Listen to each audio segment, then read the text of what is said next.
personally use Lone Wolf and ZipForms within the Transactions tab to set up my buyer's template. I'm not providing any legal advice, and you should definitely consult your brokerage, state requirements, and your personal workflows.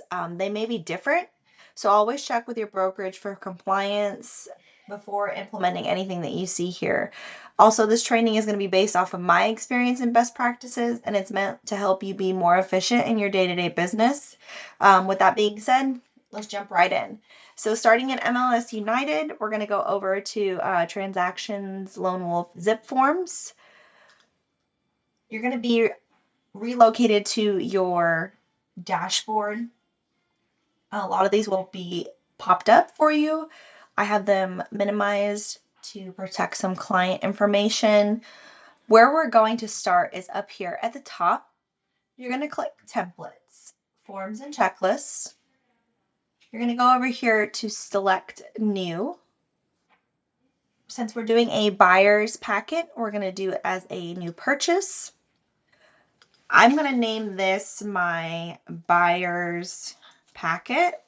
And then just for this, I'm going to name it our test. You're going to make your category residential. Make sure you do not automatically apply this template to new transactions. You want to make sure this is checked. And this is for your personal scope. You'll hit save. It'll create a brand new template. Within your template, we're going to add some forms to your buyer's packet. In order to do that, you're going to click Add Document. And then you're going to click Add Forms. Normally, this will pull up Cinch Home Services brand when you click your forms library. Make sure you check the drop down and select Mississippi Association of Realtors. Here's some of the forms that we're going to add first, starting with the working with a real estate broker. And I'm going to add just a few of these forms to my buyer's packet.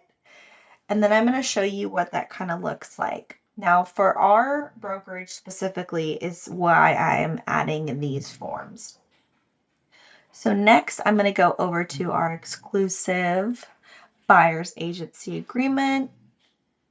I'm also going to look for dual agency confirmation, contract and sale of real estate, which should be that one.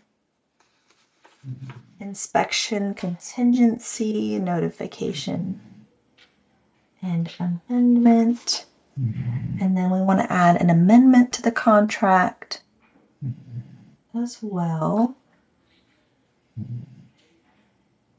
Contract for sale and purchase.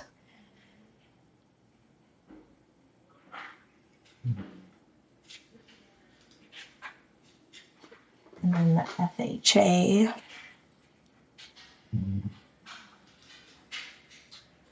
For your protection, get a home inspection, fair housing poster. I'm going to do lead-based paint disclosure for the lesser. Let's see, for the lesser. And then we need the brochure to go with that. Real estate transfer disclosure requirement. And then the buyer's disclosure and waiver. And then you also, that should be everything you need for your buyer's packet. Again, we're just setting up a template. So you may need to add forms depending on the contract, but this is kind of to get you started with the forms that you would need for every transaction. Again, you're not going to use all of them, or you may not use all of them. This is just how I set up my buyer's template. So once you're all set up here, you can actually go back to templates and check it, your forms, and we're going to select buyer's packet test, and we're going to see that everything was added in here.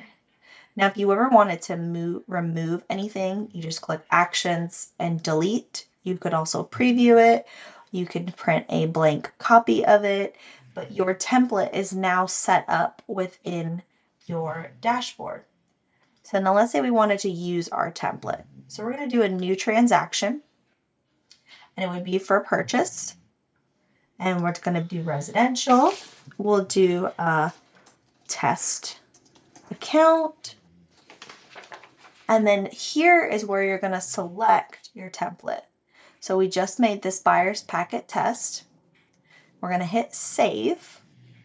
And then we're going to go over to our documents. And now all of these documents are loaded in here. They have pulled from our buyer's packet template. So I hope that helps you guys get a little bit of a head start. And you can also create a seller's template the exact same way.